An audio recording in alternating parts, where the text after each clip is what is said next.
All right, welcome to the Breakwaters podcast. My friend here, Lia Ehlers. How you doing? Good. How are you? You're making history, the first woman guest on the Breakwaters podcast. It's crazy. Got to get more women on here. Let's go. Let's go right when you started. Let's go to 2017.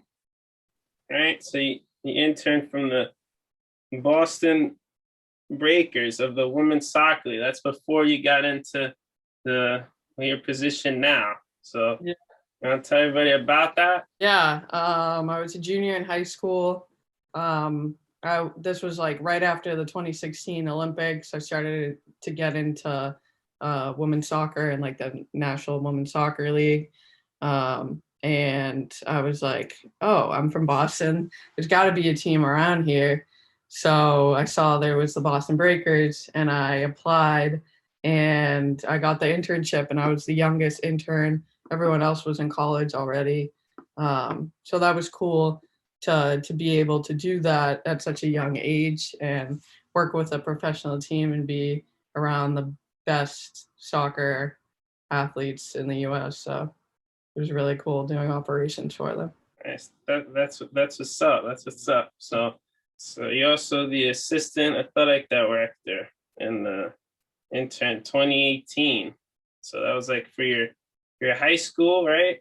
Not mistaken. So sounds like a pretty cool gig right there. Yeah, that was just assisting my athletic director with like the spring sports. So like setting up the fields, going to games, um, doing like some administrative work, just being there by his side, like kind of like a personal assistant, but getting to see the sports world, the high school sports world. Going from pro to high school was very different. What's up? Then you're into one of my favorite sports, another intern for the Yarmouth Dennis Red Sox. It was like a kind of like a minor league, kind of independent league team. So that was pretty cool. Yeah. Something this was always great in mind. So I wanted to say, like, well, how was it? What'd you do there? And how was your experience? Yeah, so that I did this past summer. I was looking for an internship and I was like, I want to be close to home so I can work on the side because most internships in sports are unpaid. So I applied to that, talked to the director of interns, Elaine Lacey, and she was like, yeah, let's get you on here. So we started in June, right before the season started. And I was a game day operations intern. So I either did merchandise or concessions or 50-50 raffle. So it's a lot of selling because it's a nonprofit team. So you're trying to make money for the team so they can go on and be successful the next years. But it was a great experience to be on the Cape all summer. I was commuting from home, so I was doing like an hour drive there and back every day. It was really cool because like most of these guys go pro in the future, and some did when I was there. They got selected to be in the draft. One of the guys from UConn and a few other guys. So it was really cool. That's awesome. That's what's up. You know their names or no? One of the guys I've seen him before because we play UConn in the Big East, but I forget his name. But if you look up like the Yarmouth Dennis Red Sox, their Instagram and go on like who was drafted this year, like you can see there's probably I think there was like 4 guys that got drafted out of this team. So it was a lot. Like you're still in college, but if you get the pick, like obviously you're gonna go. I at St. John's, you're the student manager of St. John's volleyball women's team. How's that going? It's great. I've been working them for 4 years since my freshman year, and now I'm almost done with my senior year. And we won the Big East championship in 2019, which was just crazy because we hadn't won it since 2007. So for the coach too, Joanne Persigo, it was just a great experience. And for the girls, most of the girls are international, so for them to play in the U.S., it's a huge deal. Going from European or South American or Asian volleyball to over here, like it's just a whole different experience. and getting to study too. It's insane. But what I do for them is I'm the manager, so I'll get practice ready. I'll break it down. I'll set up anything they need for traveling. This year I went on all the trips with them. So it's crazy, like 5 months of traveling. It really like breaks you down with school too, but it's a good experience, and I wouldn't trade it for the world. Awesome. You get to travel now. Like, it's great. Like, previously you couldn't because of the pandemic. I love to travel, go to all the different baseball stadiums. That's my thing. So everyone asks me what's my favorite place. I'm gonna ask you, what's your favorite place that you traveled? What is it? Mine, you want to tell? All right, mine is for the ballpark, it's San Diego. It's the best ballpark. And for the city, has to be LA. LA is the best. Has great beaches and a great town, like great city vibe. Get to see everything. So what about Fenway? I know you're gonna say that. You're from Boston. I know you're probably gonna say that. Well, Fenway is like kind of like corporate. It's kind of like Yankee Stadium a little bit. And I was like, can I go to the Hall of Fame? They're like, you got a special ticket for it. I gotta pay for it. And I want to go to the Green Monster. They also said the same thing. Also busting my chops because I wore a Yankees jersey. So I went for Jeter's last weekend over there. Yeah. I don't know. I think my favorite place that I went with the team was my sophomore year in 2019. We went to Hawaii for a preseason tournament. So like you can't compare like any of the Big East schools or like a Florida or Kentucky to Hawaii. Like it's just, we played at University of Hawaii. Like they don't have any pro sports over there. So volleyball is their biggest sport. 3,000 people at the game. It was insane. For volleyball, especially for women's volleyball, like that's huge. 3,000 people. We get like 100 people at our game, which like we appreciate it, but like that's a different level. Yeah, that's awesome. My friend Noah, he's the student manager of Seton Hall, and he did like a basketball tournament there. He was a student manager too, and he was like, Hawaii's my favorite, man. No one could compare with that. I'm like, it sounds good. I've never been. It's on the list for sure. Yeah, I mean, you get, like you're going for work, like you're going to work with the team, but then you're not working every hour of the day. Like you get to enjoy it too. So like we went to the beach, we went on a boat ride, we did the luau and everything. Like it was fun. It was a great time. So now you're a member of the National Society of Leadership and Success and Sports Management Association. What's being part of a association? Sounds like it's like so cool, so well driven. You want to tell everybody about that? Yeah, I mean, the Sport Management Association is just like getting all the sport management students together and trying to create like they do like a career night every year. They just announced it like yesterday. So they bring in like all the professionals from like New York and the wider area. So we like as students get to connect with those professionals, maybe network, maybe potentially an internship in the future. And then they do other events and to get like the student association together and support the sports and everything. And then the National Leadership of Success is basically being able to say that you're a leader and it like you can do more stuff in the organization.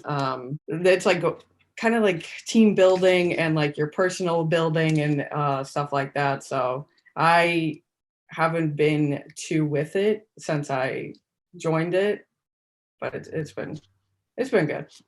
So I asked you questions now. I know it's pretty long, pretty tedious, but now you got to tell everybody about you. You got to tell everybody about you now. I'm originally from Brazil. I was born in Brazil. My dad's from Brazil. My mom's from Massachusetts. I moved to Oregon when I was 2 months old because my mom got a job at Nike.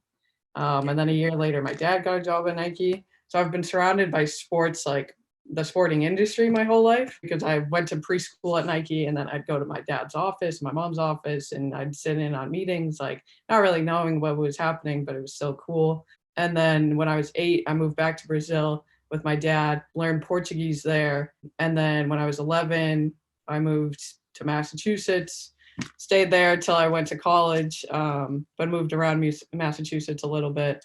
But like even my college essay, I wrote on how sports eases transitions in your life. So like I moved a lot when I was a child. So every time I needed to make friends, I just joined a sports team. So like sports like has always been a part of my life since the beginning. Like my dad and my mom work at Nike. Now my dad works at Puma. And then like me moving around, joining sports teams, like trying different sports, like when I was in Brazil, handball, super popular sport in that country. And I was like, wow, this is cool because I played soccer and basketball. So it's like a mix of the two. Joined that, loved it. And then I came back here and it's like, oh, like no one plays handball unless you're in like gym class. It was like an adjustment, but it's like then I went back to soccer and I went back to basketball. I mean, then I came to college and I was like, oh, I don't know what to do with my life. Like I want to study sports, but do I join a sports team? And I was like, kind of, like how everyone feels first like month of college, like, is this the right place? Like, did I make the right choice? So the first month I was like in and out of that. And then there was a girl in my class that was like 6'4" in one of my English classes freshman year. And we started talking, we became friends. And I was like, are you on the volleyball team? Because every single day she wore something like this, St. John's volleyball. And she was like, yeah, I am. And I was like, where are you from? And she was like, Serbia. And so I was like, oh, that's interesting. And I was like, do you guys have a manager? Because I was curious. And she was like, no, we actually, like, our coach is looking for one. We need help this season. So I was like, oh, that's interesting. And I've never played volleyball in my life. I don't know anything about volleyball. Well, now I do, hopefully after 4 years. But I was like, okay, well, maybe like I'll talk to her and like get the feel for it. So I had a meeting with the coach and she wanted to put me on right away. And I like had to think about it a little bit. And I was like, yeah, let's do it. So I had to get cleared by the NCAA and everything. And then I started with them. And the first season I jumped in like halfway through. So it's kind of like a transition season for me. Like I was just learning the ropes and learning how to set up the net and learning a little bit about volleyball because honestly, my high school team wasn't that good. So I never really liked volleyball. But now, like, I love it. It's the girls that I'm around and it's the sport and it's the coaches and it's everything. It's awesome. Yeah. Like you said, sports, great to meet new people. Like I told you, I was a cross country team, made good friends there, and the tennis team in college. And I always made friends in high school with teams. So always got to build relationships, network, meet new people. It's always important in the sporting industry. Exactly. And and also my parents are great volleyball players. They played high school volleyball, and fortunately for me, it wasn't in the genes for me. It wasn't in the cards for me. But I stick with my two sports. It's having fun with it. All that matters. Oh, that's good. Especially two sports too in college. Like that's really good. Yeah, thank you. So we got to go with everyone's favorite round now, the quick fire round. Are you ready? All right. All right. Since you're from Brazil, you're a big Neymar fan. Yes and no. What does that mean? You gotta tell me. Okay. Well, like, yeah, he's a great player. Some call him like the Pele of our generation. But it's like I think he just abuses the spotlight and he gets into so much trouble. But he can because, like he'll be okay after all of it. So like yes and no, like he's a great player, but like he doesn't do the right things with it. Yeah, I was never a big Neymar fan. He complains a lot. Yeah, that's another. I mean, all like male soccer players like just make a fuss about everything. All right. Coffee or tea in the morning? Coffee all the way. Favorite TV show? TV show? I would say Euphoria right now just because it's on. What about all time? You got to give me all time too. Of all time? Yeah. That's hard. I watch so many TV shows. I mean, like Shameless is really good. I'm going for that, like, too much explicit stuff. Drake and Josh. That's my all-time favorite. You gotta have that. Yeah, that's a good one. Zoe 101, that's a good one. there's so many different like ways I could go with this, like childhood or now or like comedy or scary or what. Yeah. What about favorite movie? Favorite movie? Yeah. I would say Benjamin Button with Brad Pitt. You Nice, can see nice. it if you haven't. Super long, but it's so good. Favorite color? Either red or blue. Just They're depends on the vibe. rocking it. Blue, I got the blue, you got the red. There we go. Supporting both.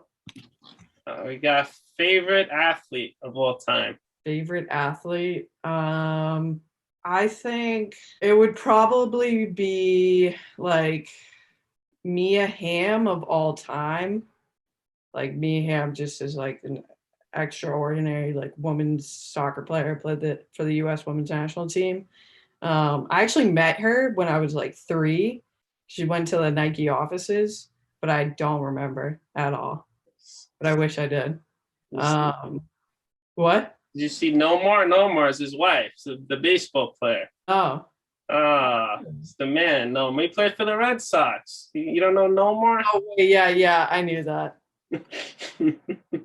No, but I'd say now, like, there's the reason I found out about St. John's is because there's this player, a women's soccer player called Rachel Daly, and she played for St. John's. She left in 2015, and she got drafted to play in Houston, and that was 3 years before I came to St. John's. But when I was like looking into the NWSL and then like seeing where players went and what schools I could actually get into, because I, like Duke, Stanford, like UNC, that's just not reality.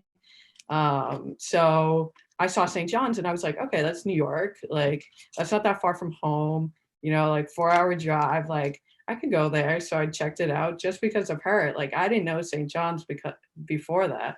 And then I looked into it and, here I am. But like, she's like my favorite, like, women's soccer player, like of now, like of a current player. Wow, that's awesome. It's a great story. Got to thank her one day. Yeah. We got a favorite. I know what you're gonna say, but I'm gonna ask you a favorite team. I think you're gonna say Red Sox, probably, right? No, I'm actually, like I don't really watch baseball, football, basketball. Like I just watch like women's soccer, like or like the Olympics. Like the Olympics are cool. Like you can watch any sport in the Olympics, but like women's soccer, like favorite team has to be like the US women's national team, just because that's like my dream team to work for. But like I will, if anybody talks bad about like the Red Sox, the Celtics, the Bruins, like even the Revs, like I will defend them all the way, because I have to. Like I can't just like let them walk all over me. Sure. If you would have said Red Sox is your favorite, I would have kicked you out of the podcast real quick. I mean, it's a great atmosphere to be around. You know what I mean? Like favorite Boston sports team? I don't know. I would either say the Red Sox or the Bruins, just because like the games are fun. Like being in person. So I got a friend. He's a legend at St. John's. You got to know his name. I'm gonna ask you. His name's Adam. They call him the Birdman Samakovlis. Do you know him? I don't know him. What is he? Is he a student now? He's a student right now. Is he like a student athlete or involved in athletics? I used to be a football star in Severian High School. It's where I was from. We went to high school, so. Yeah. Okay, well, if I see him around, I'll say hi to him, but I don't know. You gotta know him. We gotta do everyone. We gotta leave it off with everyone's favorite question. You ready? I'm ready. Who's your celebrity crush? Celebrity crush? Oof. The first one that came to mind was like Tom Holland and Zendaya, like just because of Spider-Man and Euphoria right now. Nice. That's awesome. Who's yours? Faith Hill. You know Faith Hill? That name sounds familiar. Used to do Sunday night football. That's how I've been glued to the TV ever since then. And then they changed the person. I was like, come on. You stopped watching it. I still watch it, but I wasn't into it as much. Yeah. So yeah, anything to wrap off with? No, I just want to say thank you for having me on, and send me the link when it's done. Yeah, for sure. Where can people find you? They can find me on Instagram, Lia underscore Ehlers. Or my LinkedIn is Lia Ehlers, Lia LIA space EHLERS. Just look that up and you can find me anywhere. Yeah, links in the description. Make sure you follow Leah on all our social media platforms. All right. All right, this has been our episode, and I'll see you in a splash.